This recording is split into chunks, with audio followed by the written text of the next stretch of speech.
Thinking without awareness is the main dilemma of human existence. The New Earth by Eckhart Tolle, another great book by Tolle. Amazing, highly recommend it. Here are some of the main ideas and my favorite quotes from the book. Ego is no more than this, identification with form, which primarily means thought forms. Here's a clear definition of ego, right?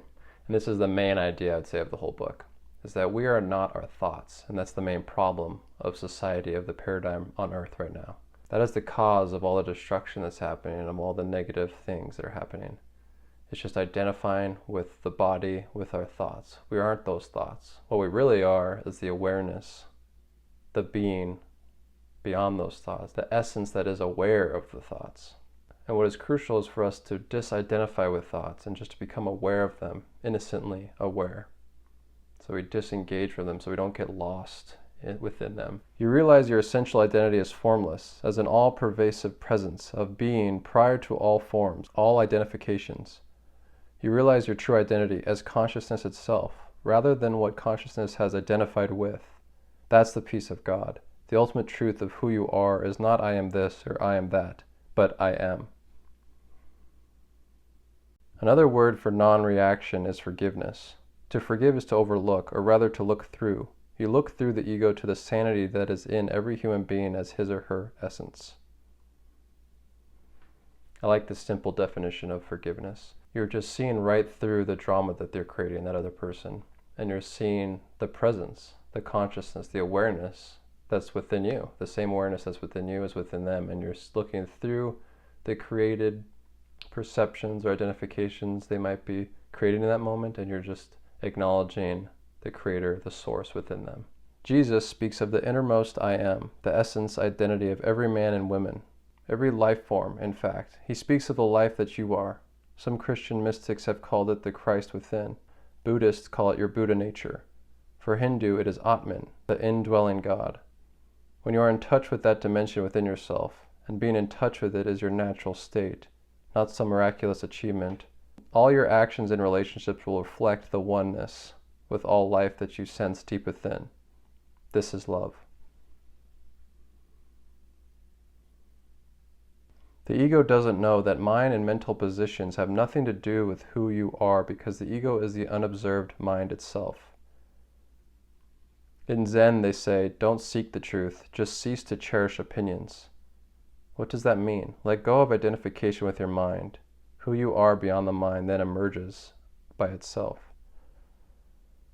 Here's that classic axiom of know thyself, and not to seek for it outside of yourself. Because from the point of view of ego, it must seek, it must achieve, it must gain, it must work hard, it must level up. But in truth, you are already this thing that you're looking for. This presence, this awareness, the consciousness is what you're looking for. And that is what you are. And it won't be found in the mental questioning or intellect. So you simply disidentify from that, and you are that thing. I am that I am. You are not the ego. So when you become aware of the ego in you, it does not mean you know who you are. It means you know who you are not. But it is through knowing who you are not that the greatest obstacle to truly knowing yourself is removed. Nobody can tell you who you are. It would just be another concept, so it would not change you. Who you are requires no belief. In fact, every belief is an obstacle. It does not even require your realization, since you already are who you are. But without realization, who you are does not shine forth into this world. It remains in the unmanifested, which is, of course, your true home. You are then like an apparently poor person who does not know he has a bank account with 500 million in it, and so his wealth remains an unexpressed potential. And then it reminds us of that eternal truth of what you put out is what you get back. Or in his words, outflow determines inflow.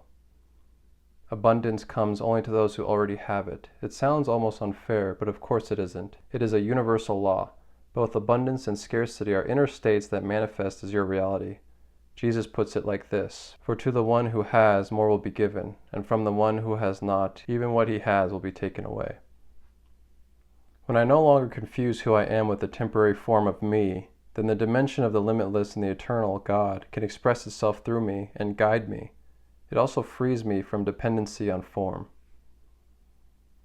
This reminds me of that saying from Jesus, "Of myself I do nothing, but the Father, He does the work through me."